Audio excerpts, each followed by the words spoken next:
Faut pas croire tout ce qu'on dit à la télévision. Merci YouTube pour la liberté d'expression.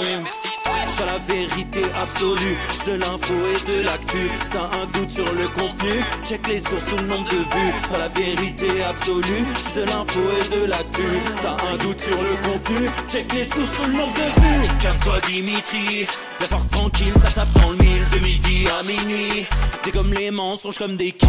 Depuis qu'il y a des séances publiques, je veux plus au cirque mais à l'hémicycle. Scandale politique et médiatique, pour rien rater il faut que tu cliques. Mec c'est Rémi, le meilleur du pire en ligne de mire. Aucun parti pris, que des avis bien réfléchis. J'ai encore bourré comme un Polac, donc je pensais voir Laurent Ournac. Je crois que je suis toujours à côté de la plaque, mais en politique c'est qui est le crack. Ouais je sais qui est le crack. Juste milieu. Je crois que c'est qui est le crack. Ça lit des kilomètres de presse pour faire un résumé express. Ça charbonne comme un chinois avec la qualité d'un bavarois. On sera en retraite après notre mort, on sera bouffé par l'inflation. Dans le doute je vais voter Voldemort pour les prochaines élections. Passe de la country à la drill sans transition. C'était pas une bonne idée de me confier cette mission. Si t'aimes pas, dégoûte pas les autres. C'est pas moi qui le dis, moi je suis le roi des pauvres. Pour réfléchir, j'ai qu'un euro, non, moins je tomberai pas dans la fraude. Je le prononce Fröhliches-Mittel, comme Angela Merkel. Désolé, je fais ce que je peux, je trouve ma répartie chez Lidl. Des enquêtes exceptionnelles, pas de langue de bois et de l'humour. La revue c'est juste mensuel, les vidéos c'est juste tous les jours. Ouais, c'est juste tous les jours. Juste milieu. Regarde ça tous les jours. Juste milieu. Désolé pour mon manque de répartie. Je sais même pas ce que je débite. C'est dur la géopolitique. Ou un peu comme ma République. Ma République, non? C'est dur la République quand même, non? Ouais? Non? Ah non, c'est mou, non? Ouais, les mecs se font chier, on dirait un peu. Ouais, c'est un peu mou. Enfin, ça dépend dans quel pays. Ouais. J'y connais pas grand chose, moi. Et c'est quoi une démocratie déjà?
Ça tourne en boucle comme BFM, t'existes plus comme REM. Tout est en grève comme RER, ça capte partout comme France Inter. Faut pas croire tout ce qu'on dit à la télévision. Merci YouTube pour la liberté d'expression. C'est pas la vérité absolue, juste de l'info et de l'actu. Si t'as un doute sur le contenu, check les sources ou le nombre de vues. C'est pas la vérité absolue, juste de l'info et de l'actu. Si t'as un doute sur le contenu, check les sources ou le nombre de vues. Calme-toi Dimitri, la force tranquille, ça tape dans le mille. De midi à minuit, t'es comme les mensonges comme des quilles. Depuis qu'il y a des séances publiques, je veux plus au cirque mais à l'hémicycle. Scandale politique et médiatique, pour rien rater il faut que tu cliques. Mec c'est Rémi, le meilleur du pire en ligne de mire. aucun parti pris, que des avis bien réfléchis. J'ai encore bourré comme un Polac, donc je pensais voir Laurent Ournac. Je crois que je suis toujours à côté de la plaque, mais en politique c'est qui est le crack. Ouais, c'est qui est le crack. Juste milieu. Je crois que c'est qui est le crack. Ça lit des kilomètres de presse pour faire un résumé express. Ça charbonne comme un chinois avec la qualité d'un bavarois. On sera en retraite après notre mort, on sera bouffé par l'inflation. Dans le doute je vais voter Voldemort pour les prochaines élections. Passe de la country à la drill sans transition. C'était pas une bonne idée de me confier cette mission. Si t'aimes pas, dégoûte pas les autres. C'est pas moi qui le dis, moi je suis roi des pauvres. Pour réfléchir, j'ai qu'un euro, mais au moins je tomberai pas dans la fraude. Je le prononce Fröhliches-Mittel, comme Angela Merkel. Désolé, je fais ce que je peux, je trouve ma répartie chez Lidl. Des enquêtes exceptionnelles, pas de langue de bois et de l'humour. La revue c'est juste mensuel, les vidéos c'est juste tous les jours. Ouais, c'est juste tous les jours. Juste milieu. Regarde ça tous les jours. Juste milieu. Désolé pour mon manque de répartie. Je sais même pas ce que je débite. C'est dur la géopolitique. Ou un peu comme ma République. Ma République, non? C'est dur la République quand même, non? Ouais? Non? Ah non, c'est mou, non? Ouais, les mecs se font chier, on dirait un peu. Ouais, c'est un peu mou. Enfin, ça dépend dans quel pays. Ouais. Bah, j'y connais pas grand chose, moi. Et c'est quoi une démocratie déjà?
Ça tourne en boucle comme BFM, t'existes plus comme REM. Tout est en grève comme RER, ça capte partout comme France Inter.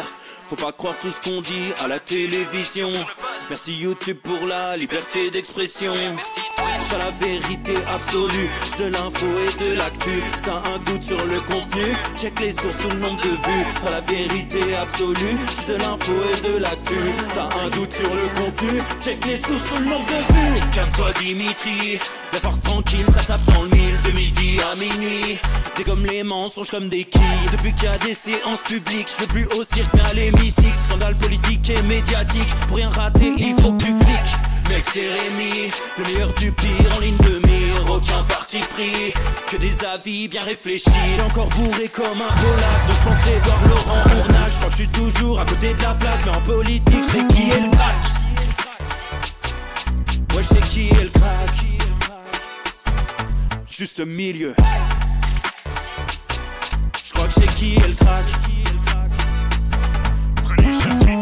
Ça lit des kilomètres de presse pour faire un résumé express. Ça charbonne comme un chinois avec la qualité d'un bavarois. On sera en retraite après notre mort, on sera bouffé par l'inflation. Dans le doute je vais voter Voldemort pour les prochaines élections. Passe de la country à la drill sans transition. C'était pas une bonne idée de me confier cette mission. Si t'aimes pas, dégoûte pas les autres. C'est pas moi qui le dis, moi je suis le roi des pauvres. Pour réfléchir, j'ai qu'un euro, non, moi je tomberai pas dans la fraude. Je le prononce Fröhliches Mittel, comme Angela Merkel. Désolé, je fais ce que je peux, je trouve ma répartie chez Lidl. Des enquêtes exceptionnelles, pas de langue de bois et de l'humour. La revue c'est juste mensuel, les vidéos.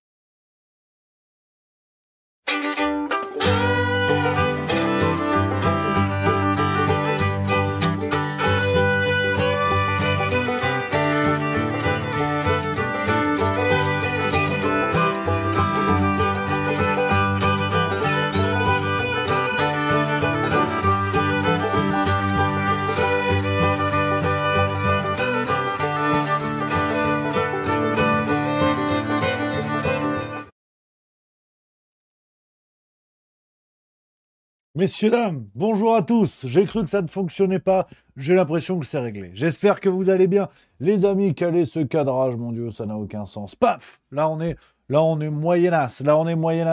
On est même assez dégueulasse. Tiens, on va régler ça avant. Ouais, on règle ça avec l'émission. On n'a plus rien à foutre. Ah, on est à un niveau de détente. Voilà. C'est l'un des débuts les plus fracassés du Juste Bistrot. Mais ça fait plaisir. C'est l'esprit. On est ensemble. Est-ce que vous allez bien, les amis? Est-ce que vous êtes en pleine forme? Voilà, pour cette nouvelle émission, nouveau Juste Bistrot, le 351e du nom. On peut le dire. Attends, regarde, ouais, mais il est pas bien mon écran là. Là, je suis bien là. Regarde. Tac. Ave César. Voilà. J'espère que vous allez bien. J'espère que vous allez bien, les copains. Que c'est la pleine forme par chez vous, que c'est peut-être même les vacances, voilà, qui sait? Est-ce que certains d'entre vous, les plus feignants, assurément, sont déjà en vacances? Voilà, on se retrouve, quoi qu'il arrive, dans le Juste Bistrot. C'est le rendez-vous des vacanciers, c'est le rendez-vous des travailleurs, c'est le rendez-vous des gens de gauche, des gens de droite, des gens de l'Aveyron, c'est le rendez-vous de tout le monde. Voilà, les amis, ça fait plaisir. Merci, on commence en fanfare, hein. Merci beaucoup. Attends, pourquoi ça s'en va pas, ça? Le train de la hype, là, ça dégage. Voilà. Mail Gibson qui vient de subprime 5e mois. Merci, camarade. Merci également à Igerne14 qui vient de sub 7e mois. Merci beaucoup. Et merci également à Princesse Parfaite 2610 pour le sub 7e mois. Voilà. Et Princesse Parfaite qui dit pas de vacances, immobilisée par une fracture. Merde, j'espère que ça va. Rien de trop grave. Remets-toi bien. Un peu de pâte à fixe. Ça fixe et ça refixe. Donc n'hésite pas à en profiter. Voilà. Les amis, pas mal de choses. Alors, pas mal de choses aujourd'hui. On pourrait parler de la baignade d'Anne Hidalgo. Bon, c'est vrai que ça fait des semaines qu'on s'en cire. Là, elle l'a fait et c'est marrant parce que on s'en cire encore. Donc, peut-être qu'on en parlera. Je vous montrerai la vidéo. Mais bon, voilà, parce qu'aujourd'hui, j'ai un truc extraordinaire. Moi, j'ai découvert ça ce matin. J'étais sur le cul. Olivier Véran a fait une conférence TEDx sur la neuro-augmentation. Donc, le lien est tout trouvé. Avec Anne Hidalgo, effectivement, l'augmentation de neurones par rapport à Anne Hidalgo, c'est un besoin urgent, numéro 1, évidemment. Donc, on va regarder ça, on va faire du react sur la conférence d'Olivier Véran. J'ai hâte. Je vais le découvrir avec vous, les amis. J'ai hâte parce que je sens qu'on va se fendre la gueule. On va aussi parler de l'affaire Blanche Gardin. Je devais revenir avec vous là-dessus hier, mais on n'a pas eu le temps. Donc, on va faire ça aujourd'hui. On a pas mal de petites choses à se dire, voilà, les amis. Et tout ça en attendant la farce tranquille. La farce tranquille de 18h. Évidemment, voilà, on est mercredi. On est mercredi. Il n'y a pas le choix. Pas le choix. Donc, on va parler un petit peu de tout ça. Sur le plan politique, vous verrez dans la farce tranquille ce soir, les quelques petites analyses à droite à gauche et compagnie. Mais comment vous dire? Rien ne bouge, tu vois. Je baille.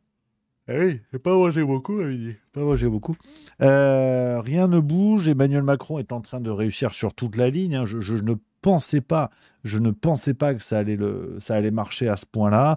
La gauche est en train d'exploser avec des déclarations à la fois honnêtes et à la fois déprimantes de Marine Tondelier et Sandrine Rousseau, qui ce matin, l'une était dans les 4 vérités, l'autre était sur LCI, ont reconnu la piètre qualité du spectacle qui était offert par la gauche.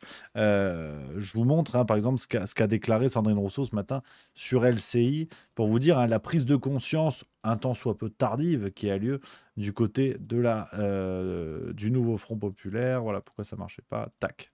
Parce qu'une candidature enfin l'union pour le perchoir. Non, mais ça fait partie vraiment. Et moi, j'en suis presque à dire aux téléspectateurs et téléspectatrices, voilà, excusez-nous en fait du spectacle qu'on donne en ce moment. Voilà. Vous avez honte aussi ? Comme Marine Tondelier d'ailleurs. Oui, mais je pense qu'on n'est pas du tout à la hauteur, qu'on a suscité un espoir, que les gens nous attendent, qui nous ont fait confiance, qui se sont mobilisés pour nous, qu'il y a plein de gens qui n'étaient pas encartés, pas militants, qui sont venus nous aider à donner des tracts, à faire du porte-à-porte. Ils étaient là du matin au soir sur toutes nos campagnes. Voilà, donc si vous voulez, les membres du nouveau Front Populaire, en tout cas les têtes d'affiche, les chapeaux à plumes, comme on dit, du nouveau Front Populaire, qui sont en train d'avoir une prise de conscience. Sandrine Rousseau qui dit, voilà, on a honte du spectacle qu'on donne, mais vous inquiétez pas, les Français en avaient honte avant, voilà, donc il n'y a pas de problème. Mais tout ça est un mauvais théâtre. Je crois qu'il n'y a même plus besoin de commenter, les amis. Les élections sont passées, ils nous ont fait tout le cirque, le barrage, le machin, toutes ces positions théâtrales. Et aujourd'hui, les gens sont en train de se rendre compte que dans cette affaire de nouveau Front Populaire, déjà, le mot populaire se discute, mais le nouveau front n'a jamais existé, n'existe pas et n'existera jamais. Donc aujourd'hui, parce que bon, faut bien penser à ce qui va arriver, faut bien penser à la suite, ils sont en train de prendre conscience, tu vois, prendre conscience de ça, ils s'excusent le spectacle. Mais vous êtes des ordures. En fait, les têtes d'affiche du nouveau Front Populaire qui ont joué avec l'espoir des gens, c'est ce que j'ai dit hier, parce que c'est vraiment le truc qui m'énerve en ce moment. Je le dis honnêtement, les amis, ça m'énerve profondément parce qu'on a joué avec l'espoir des gens. Donc bien évidemment, d'Olivier Faure à Sandrine Rousseau, en passant par Marine Tondelier et consorts, je leur pisse au cul. Mais évidemment, parce qu'ils refont ce spectacle-là, qui est ce que la politique peut faire de pire, c'est-à-dire l'illusion de l'union, la trahison des espoirs, et la mobilisation de valeurs bien plus grandes qu'eux. C'est-à-dire cette lutte contre le fascisme, contre le je sais pas quoi, le bidule et tout, qui n'existe pas.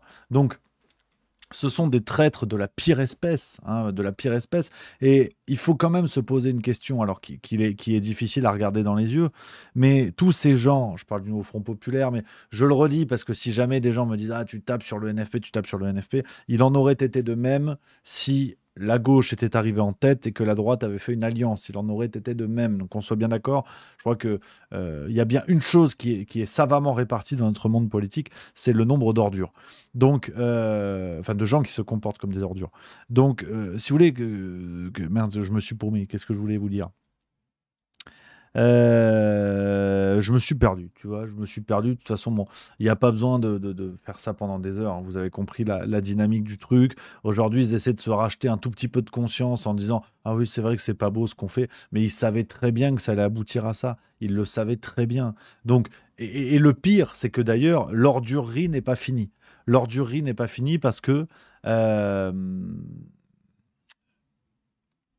il va y avoir les élections pour les postes à l'Assemblée nationale, les questeurs, les différents présidents de commission, la présidente ou le président de l'Assemblée nationale. Et donc, ils ont besoin encore des voix les uns des autres. Et Sandrine Rousseau, elle l'a bien flairé, le coup. Elle l'a bien flairé. Alors, bien qu'elle dise ne pas être la candidate, regardez ce qu'elle nous a sorti ce matin, toujours sur LCI. On a bien entendu un mot, là, dans vos propos, ouverture. Donc vous ne faites pas de blocage intellectuel à dire, écoutez, regardons un petit peu du côté du centre fréquentable ce qu'on pourrait faire avec des gens raisonnables. Pourquoi vous ne vous affranchissez pas une bonne fois pour toutes de LFI, qui est un véritable boulet. Mais je ne veux pas m'affranchir de LFI. Non, ça n'est pas un boulet, c'est grâce à eux aussi que nous avons été élus. Les militants qui nous ont élus, les personnes qui ont mis des bulletins dans l'urne sont des personnes de toute la gauche. Et voilà, donc Sandrine Rousseau, derrière un supposé message d'unité, une unité qui n'existe pas, maintenant c'est clair, ils s'en excusent de ne pas réussir. Les gens se sont comparés au Front Populaire quand même. Celle-là, comme on dit dans Kaamelott, il faut avoir les bollocks bien accrochés pour la sortir. Ils se sont comparés au Front Populaire. Front Populaire, ils ont réussi à s'unir, pas comme ces guignols. Donc, Sandrine Rousseau a bien flairé le truc qu'il y a ces élections qui arrivent du côté de l'Assemblée nationale et que si le nouveau Front populaire veut faire élire des gens à certains postes, que ce soit à la tête de l'Assemblée nationale, que ce soit les présidents de commission ou autres, il va falloir rester unis. Ils ont besoin des votes les uns des autres. Donc, quand je vous disais que le fait que la France insoumise se fasse dégager, ça prendrait un petit peu de temps, ça va arriver, à mon avis, pile poil après ces votes-là. Juste après, il n'y a plus d'union, parce qu'il n'y a plus d'élection, il n'y a plus d'enjeu. Donc, ils vont leur chier dessus façon Waterloo. Donc au bout d'un moment, faut arrêter, ça devient ridicule. Et ça me revient, ce que je voulais vous dire, c'est que tous ces gens, de gauche comme de droite, là en l'occurrence, l'actualité fait que ce sont des gens de gauche, qui mobilisent l'histoire, à tort et à raison, sûrement à tort, qui vous disent qu'il faut faire barrage au fascisme, vous vous rendez compte, les années sombres, les années 30, les machins, les bidules. Quand vous voyez ce genre de comportement, alors que la guerre mondiale n'est pas à nos portes, mais la situation est un petit peu tendue, vous croyez qu'ils vont réagir comment quand ce sera la guerre ? Quand la vie des Français sera réellement en jeu, vous croyez qu'ils vont faire quoi ? En temps de paix, ils ne sont même pas foutus de s'entendre. Ils ne sont même pas foutus de considérer qu'il y a peut-être autre chose à foutre que défendre les intérêts des uns et des autres. Donc en temps de guerre, vous croyez qu'ils vont faire quoi ? C'est ce qui me rend dingue, c'est que ces gens-là mobilisent l'histoire. Mais c'est de l'hypothèse, c'est hypothétique ce que je vous dis. Je suis dans l'imagination. Mais le jour où la guerre revient en France, ces gens-là resteront dans les livres d'histoire comme ce qu'on a pu avoir de pire. Parce que n'oublions pas que, si on prend l'exemple de la Seconde Guerre mondiale, qui est la guerre mondiale la plus proche, c'est pas pour le point Godwin, c'est la réalité historique, dans les collabos de Vichy, il n'y avait pas que l'extrême droite, ne l'oublions pas non plus. Hein, le pacte germano-soviétique, il n'a pas été signé par l'arrière-grand-père de Marine Le Pen ou de Jordan Bardella, qu'on soit bien d'accord. Donc, n'oublions pas que dans la collaboration, il y avait tout le monde. Dans la résistance aussi, d'ailleurs. Mais ça commence un petit peu à me gonfler. Tous ces gens-là qui mobilisent l'histoire, et le jour où cette histoire est censée s'écrire, c'est ce qu'ils nous ont dit, hein, ils se sont comparés au Front populaire. Ils voulaient écrire l'histoire. Ben, finalement, vous allez laisser une vilaine trace comme on laisse dans les slips à la fin des journées. Donc, non, ça me fatigue. Ça me fatigue. Tu vois, j'ai commencé, je suis pas content. Alors que normalement, faut être content dans la vie. Faut être content. Et là, j'ai parlé de ça, ça m'énerve. Ça m'énerve, donc voilà. Alors, je prends vos messages. Merci à Lola1644 pour le sub 14e mois. Merci beaucoup. Il y a mon Yang Daouda que j'embrasse qui dit c'est vrai que Mélenchon a débarqué pendant la réunion, Rémi. Alors, oui, il y a une info qui est sortie comme quoi Mélenchon aurait débarqué dans une réunion du NFP à 23h. Il aurait gueulé sur Olivier Faure pendant 1 heure. Maintenant, on s'en fout. Enfin, peut-être que c'est vrai, c'est Le Point ou l'Express qui a sorti ça. On verra demain dans leur édition. On s'en fout, en fait, maintenant. Maintenant, tout ce qui va se passer, c'est de la presse people. Il n'y aura pas de nouveau Front populaire. Voilà, c'est clair. Il n'y a pas besoin d'attendre je ne sais pas quoi. Il n'y en aura pas. Et si alliance de gauche il doit y avoir, c'est une alliance qui sera soumise à la Macronie. Donc voilà, aujourd'hui on peut commenter, Mélenchon il a pété dans le bus, Olivier Faure il a mangé de la viande. Oui, d'accord, mais ça va occuper les gogos. Je veux dire, c'est pour nous occuper, nous, le peuple, pour essayer de faire en sorte que l'on oublie qu'on a été trahi, que les gens qui ont voté le nouveau Front populaire ont encore été trahis. C'est à ça que ça sert. Maintenant qu'ils s'engueulent, j'en ai rien à cirer. Ils s'engueulent, ils se tapent dessus, ils s'en mangent. Qu'est-ce que tu veux que je te dise ? On s'en fout. On s'en fout maintenant. Donc voilà, le plus important, c'est que ces gens-là ont trahi. Ils peuvent dire ce qu'ils veulent, ils peuvent multiplier les déclarations, les machins bidules. Ils ont trahi, c'est pas plus compliqué que ça. Donc là encore, moi, si vous voulez, avec la NUPES, je voulais bien entendre l'argument. Dans mes bons jours, quand j'avais bien mangé, je voulais bien. Mais aujourd'hui, qu'on vienne me défendre le fait que le nouveau Front populaire n'est pas fini, que tout est possible, que en fait, non, la gauche n'est pas soumise à Macron. Je veux bien être ouvert à toutes les opinions, mais si on arrive à me la défendre, celle-là, honnêtement, chapeau bas. Qu'on vienne m'expliquer que le nouveau Front populaire n'est pas une escroquerie, là, je suis curieux. Hein, je suis curieux. Donc voilà un petit peu les amis. Et tout ça, alors, vous allez voir, la transition, elle n'est pas évidente. C'est d'ailleurs pour ça qu'elle est très mauvaise. Tout ça dans un monde où l'abbé Pierre est accusé d'agression sexuelle par 6 femmes, dont l'une était mineure au moment des faits. Voilà, ça y est, on s'en prend à l'abbé Pierre. Voilà. Alors, à raison ou pas, l'enquête est en cours. Hein. Apparemment, l'info a été sortie directement par Emmaüs et tout, donc c'est en axe. Bon, l'abbé Pierre qui nous a claqué en 2007, quand même. Hein, on est sur un type qui est plus dans la partie depuis 16 ans, 17 ans. Hein. Donc, c'est toujours pareil, si vous voulez. C'est toujours pareil, les amis. Je crois que plus il se passe de dingueries dans notre monde, plus ce qui m'importe n'est pas tant l'actualité en elle-même, mais plutôt le rapport que l'on doit intellectuellement essayer d'avoir par rapport à ça. Parce qu'en vérité, bien, pas bien, condamné, pas condamné, ça, ce sont des questions d'ordre moral. Si vous voulez, chacun y trouvera son compte ou pas. Je réfléchis même plus là-dessus. Enfin, je vous propose de réfléchir même plus là-dessus. Pour moi, la question, c'est d'ailleurs presque une question c'est une question philosophique. Hein. Faut-il mettre notre énergie à chercher à condamner des personnes disparues plutôt que des personnes à condamner que nous avons sous nos yeux? Tu vois, voir des personnes condamnées. Vous allez me dire, ça n'a rien à voir. Mais quand on a dans notre monde politique des gens comme Daniel Cohn-Bendit, dans notre monde médiatique des gens comme Jean-Marc Morandini, quand on a un ministre de l'Intérieur comme Darmanin, qui a reconnu des faits de chantage sexuel, que ces gens-là puissent comme ça être dans la société sans être inquiétés et que l'on aille chercher des poux à l'abbé Pierre, ça me choque. Quand je vous dis ça, ça ne blanchit pas l'abbé Pierre. Je ne suis pas avocat, l'info est sortie il y a 1h30. Donc j'en sais rien, si vous voulez. J'en sais rien. Mais ça m'interpelle, si vous voulez, une société qui passe son temps à aller chercher des poux à des idoles disparues, ou en tout cas des personnalités disparues, alors qu'elle n'est pas foutue de condamner des ordures avérées que l'on a sous les yeux. Je veux dire, l'abbé Pierre, il ne va pas porter plainte. Il va pas porter plainte en diffamation. Vous pouvez dire ce que vous voulez, que ce soit vrai ou pas, je le redis, je ne cherche pas à le blanchir. Mais je ne comprends pas ces sociétés-là qui sont feignantes au moment de condamner des vivants et qui sont vraiment d'une rigueur absolue au moment de condamner des morts, tu vois.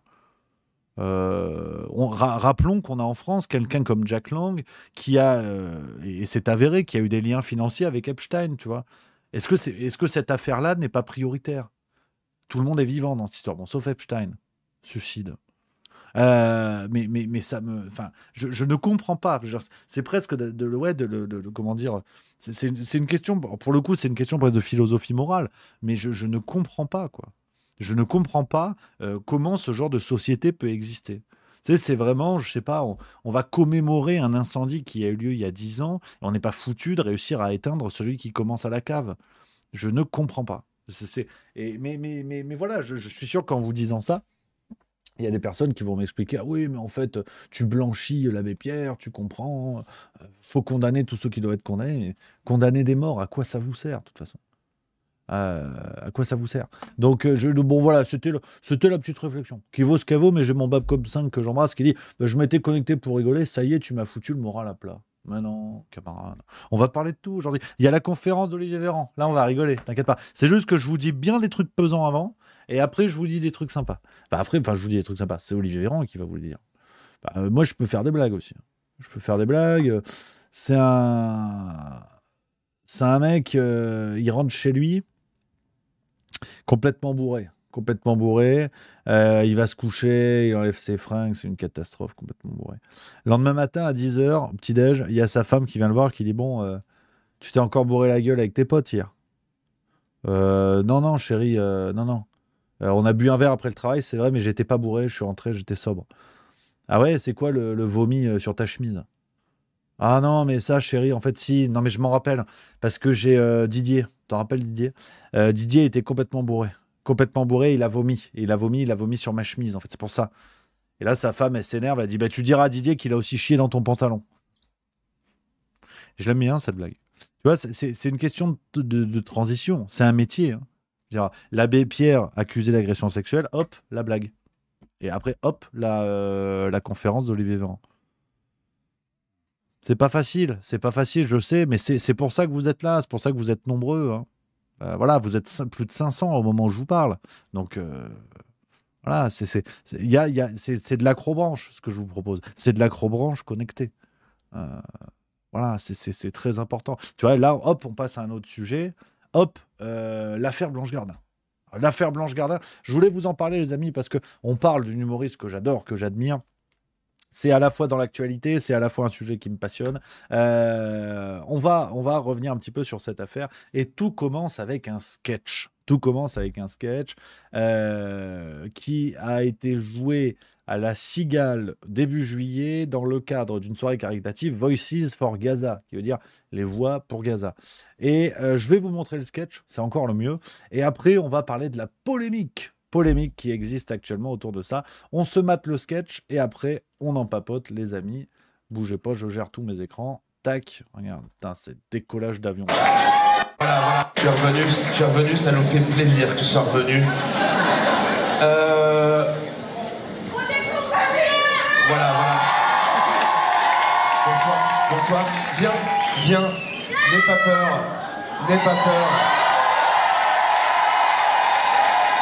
Voilà. On t'attendait pour commencer.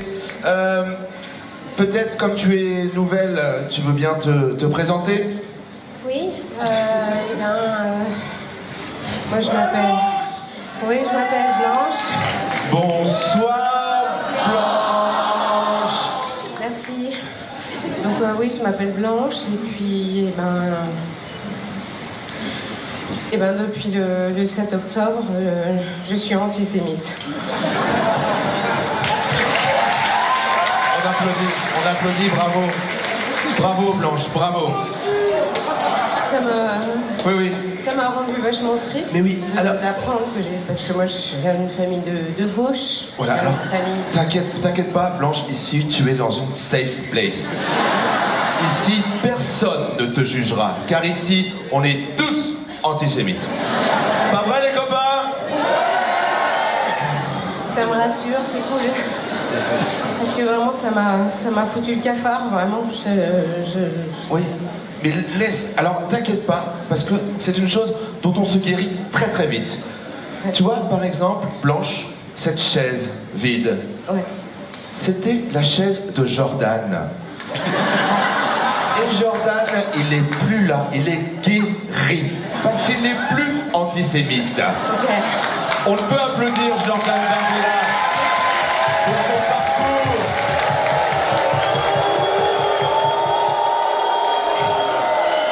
Comme quoi, on peut s'en sortir. Ouais. Alors, Blanche, quel a été le premier signe? C'est ces trucs cons, quoi. J'ai posté sur ma page Facebook, c'était juste après le démarrage du génocide. De la guerre contre les Palestiniens. Contre les colonisés. Non, Blanche, pas les colonisés. Contre les vilains arabes. Alors oui, non, alors sur CNews, oui, mais si on était sur France Inter, on dirait contre les terroristes. Les terroristes. Bien entendu.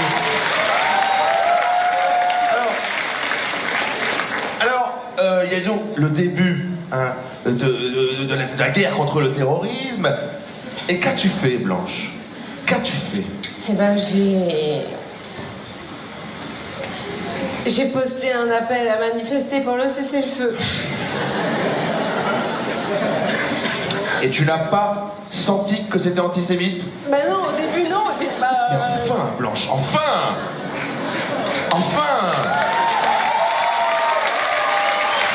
C'est le feu, Blanche. Qui met le feu? Qui met le feu? Les Israéliens. Et les Israéliens, ce sont des Juifs, Blanche. Donc, si tu appelles à cesser le feu, et que ce sont les Juifs qui mettent le feu, tu es donc contre les Juifs. Et tu es donc... Antisémite. CQFGDT. Ouais.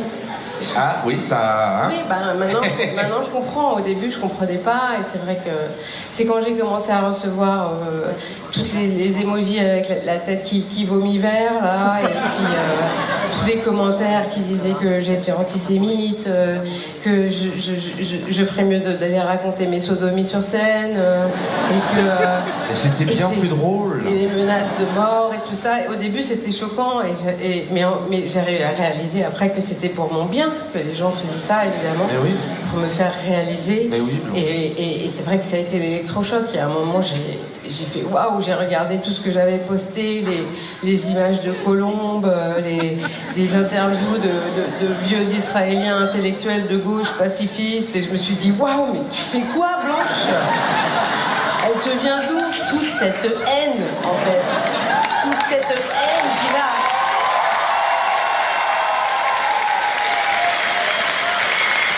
Mais tu vois, Blanche, tu vois, Blanche, ce que je vois là, ce que je vois, c'est un pas vers la guérison. Ouais. Tu es en train de guérir, Blanche. Ouais. Et tu sais ce qui te ferait du bien? Tu sais ce qui te ferait du bien? Ben, avoir de la gratitude pour tous ces gens qui m'ont insulté, pour tous ces gens qui m'ont fait ouvrir les yeux sur mon antisémitisme. Et Oui. je voulais remercier tous ces contes, Sword of Salomon, les Dragons Célestes, Hanouna 12, Hanouna 13, Hanouna 14, tous ces petits contes avec un petit drapeau français. Merci, merci, Voilà. merci. Mais c'est bien, Blanche, d'alerter sur ces lanceurs d'alerte qui nous préviennent qu'on est tous un peu antisémites. Ouais. Mais c'est pas ça que j'ai envie de voir. Pour moi, ce qui te ferait aller mieux, Blanche, Ouais. c'est que tu retournes sur scène. Non, là, franchement, ça serait trop de pression pour moi. Pourquoi, Blanche? Pourquoi cette pression? Parce que il faudrait que j'aille chercher un Molière et je peux pas, quoi. Je peux pas. Mais va le chercher, ce Molière. Mais non, je peux pas. Pourquoi? Parce qu'il faut être islamophobe maintenant pour avoir un Molière.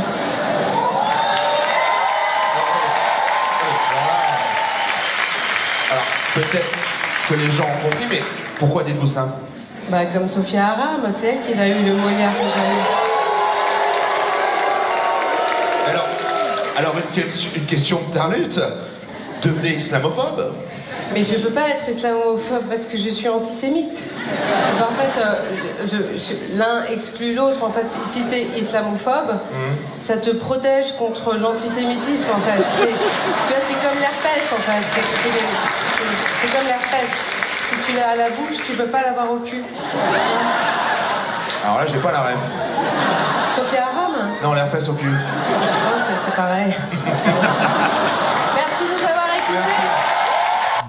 Voilà ce sketch, les amis, donc qui est au centre de la polémique. On va parler de tout ça. Alors, quelques petits mots avant, parce que je vois dans le chat, ça s'emballe. N'oubliez pas, on est dans le Juste Bistrot, on est chez Juste Milieu, on est dans ma maison, donc on se détend. On est tous copains. Je rappelle une chose. Alors, c'est vrai que bon, moi, je suis un petit peu du métier. Donc, bon, j'ai une analyse, j'ai une hauteur de vue qui est un petit peu balèze. Donc, voilà, je me permets de parler. Ma parole vaut cher. Ce que je vais vous dire, c'est le fruit d'une grande analyse. C'est de l'humour. C'est de la blague.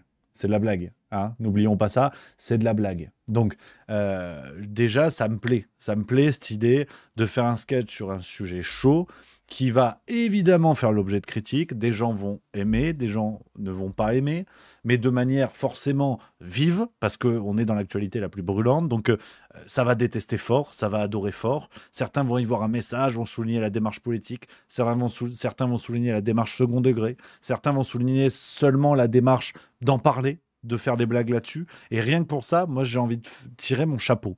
Parce que je prends les commentaires pêle-mêle. Hein. Il y a Edo366 qui dit « L'humour, c'est pour faire rire, point d'interrogation ». Les gars, déjà, on se détend. Parce que s'il s'agissait d'un humoriste que vous appréciez, et que quelqu'un arrive en disant « Ouais, ben, l'humour, c'est pour faire rire », ben, vous allez le déboîter, pour rester poli. Donc, déjà, c'est de l'humour. Je rappelle que c'est de l'humour parce que c'est par excellence l'une des thématiques qui ne laisse personne indifférent. On va aimer, on va pas aimer, on va machin, on va bidule. L'argument de dire l'humour, c'est pour faire rire, mais c'est ridicule. Tu n'aimes pas, d'autres vont aimer, d'autres vont moyennement aimer.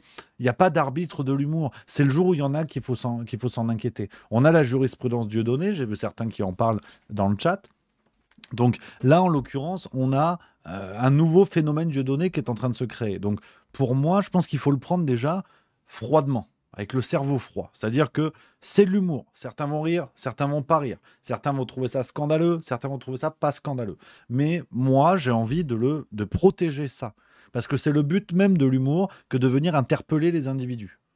Donc, à partir de là, pour moi, la démarche, elle est OK. C'est pas illégal, ce texte, c'est pas illégal. Ça fait réagir, ça fait marrer, ça fait pas marrer. Là, il y a une polémique. C'est pour ça, hein, il y a Mille Frieder qui dit « Nouveau phénomène Diodo, pas trop vite ». Je dis ça par rapport à la réaction médiatique, à l'emballement médiatique qui est en train d'être créé. Je compare pas, évidemment. Blanche Gardin et Dieudonné, ça n'a rien à voir, qu'on soit bien d'accord. Mais moi, je trouve que il faut au contraire encourager ce genre de démarche parce que on peut pas être l'esprit Charlie quand ça vous arrange, parce que sinon on devient Manuel Valls. C'est-à-dire que oui, tout peut être dit, liberté d'expression, je suis Charlie, mais dans la limite de ce que je décide. Ben non, ça marche pas comme ça. Donc ce sketch, pour moi, a l'avantage d'exister, a l'avantage de venir interpeller, de venir choquer, créer des désaccords, créer de l'affection, de la désaffection, pas de problème. Ça, il y a bien sûr pas de problème. Ensuite, je trouve ça doublement courageux parce que en face, on peut parler de l'humour France Inter. J'ai vu des gens dans le chat parce qu'effectivement, Aymeric Lompré, Aymeric Lompré, pas Blanche Gardin. À ma connaissance, elle n'a jamais été chroniqueuse sur France Inter. Mais Aymeric Lompré, après l'affaire Guillaume Meurice, a démissionné de France Inter. Donc pour moi, il y a une démarche qui est doublement courageuse, de continuer son taf sur ces sujets-là, d'assumer, de dire l'endroit où on a censuré, je le quitte. Ce que n'a pas fait quelqu'un comme Charline Vanhoenacker. Hein, ça fait des grandes leçons, ça fait des grands trucs au moment de l'affaire Meurice. Elle est toujours chez France Inter et elle revient à la rentrée. Donc niveau trompette, voilà. Pour moi, le sommet de l'échelle des trompettes, c'est Charline Vanhoenacker. Tous ceux qui ont quitté France Inter suite à ça, moi, ça me plaît bien. Donc, déjà, pour moi, il y a un double courage là-dessus, de faire ce sketch pour créer la réflexion, pour interpeller, et ensuite, parce qu'il y a une démarche. Je prends vos messages dans le chat, on peut papoter un petit peu de tout, et je trouve ça bien. Il y a Evans Templar Here qui dit « Mais Rémi, si je faisais un sketch en disant que la chaise à côté de moi est vide, alors qu'il y avait un nazi avant du nom de Rémi, tu trouverais ça drôle ou tu penserais que c'est de la diffamation avec procès d'intention puisque factuellement tu n'as jamais rien dit de nazi ?» Mais je pense, camarade, que te laisse pas embarquer. J'ai l'impression que la vanne sur Bardella te plaît pas. J'ai vu tes messages copier-coller certains dans le chat, surtout sur le fait qu'il y ait un tir contre Bardella, un tir contre CNews. Mais je te dis ça en apprenti humoriste. Si toutes mes vannes doivent être sourcées, comme ce que je peux dire dans mes vidéos, mon spectacle il dure 15 minutes et il est chiant. Donc je veux pas parler à la place des humoristes qualifiés, de certains génies comme Blanche Gardin et Aymeric Lompré que j'adore. Hein. Je parle à mon minuscule niveau. Mais à partir du moment où une vanne doit être factuelle, ça s'appelle un journal télévisé, ça s'appelle pas un sketch. Donc évidemment que par moment, il y a une liberté qui est prise. On essaie de faire comprendre quelque chose avec un pas de côté, avec une distanciation, avec un manque de réel. Je suis d'accord avec toi, mais il n'y a pas de diffamation là-dedans. Sous-entendre que Bardella peut être antisémite, dans ce cas-là, il faut que tu attaques en justice tous les médias de France, parce que c'est ce qu'ils font depuis 3 semaines. Il faut arrêter les conneries. Les gens sont pas cons. Et puis, à la limite, c'est aussi une question de public, soyons clairs. C'est aussi une question de public. C'est que on est là face à un public de gauche convaincu, ça s'entend, la meuf dans le public qui dit « Votez Nouveau Front Populaire », c'est assez clair. Donc, tu as aussi une question de public, si tu veux. Je sais que mais je préfère être très honnête, dans mon spectacle, j'ai mis des vannes contre Macron, parce que je sais que ça va plaire à la majorité des gens qui sont présents. C'est normal, tu donnes aussi pour faire plaisir aux gens, tu sais à peu près, tu peux deviner sur quoi il faut orienter. Donc voilà, cette vanne devant le public de Gaspard Proust, elle fait pas rire. Donc je trouve que je comprends ton point de vue, mais par contre, si toutes les vannes doivent être factuelles et premier degré, ça sert plus à rien de faire de l'humour. Ça sert plus à rien de faire l'humour. Et je suis de fait pas du tout d'accord avec ton rapport et ta question. Mais c'est intéressant, c'est le débat. C'est le débat, évidemment. Il y a Je m'en fiche pas mal qui dit « Le vrai courage, c'est de faire l'humour sur l'islam ». Je suis d'accord avec toi, c'est un sujet qui est sensible, évidemment, qui a coûté la vie à certains. Mais du coup, tout le monde va pas faire des sketchs sur l'islam pour montrer qu'ils sont courageux. Enfin, si tu veux, on le sait aujourd'hui, c'est clair. Je comprends cet argument-là, mais on peut le tirer à l'infini. Mais tu vois, je sais pas, Jeff Panaclock, du coup, est-ce qu'on lui reproche ça? Enfin, au bout d'un moment, cet argument, il s'entend, évidemment.